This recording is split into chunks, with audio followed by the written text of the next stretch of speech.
Hey, let me show you all touch controls that you can use on your Soundcore Liberty 4 Pro. So you can actually find all of them right here in the Soundcore application.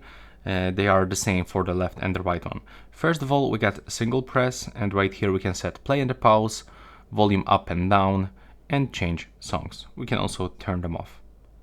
On the double press, we can actually set the voice assistant, and we can adjust ambient sound.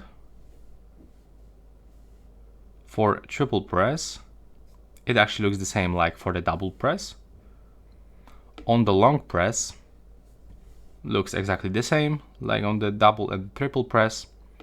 For the swipe up and down, we can adjust the volume level, and on the right one it actually looks the same.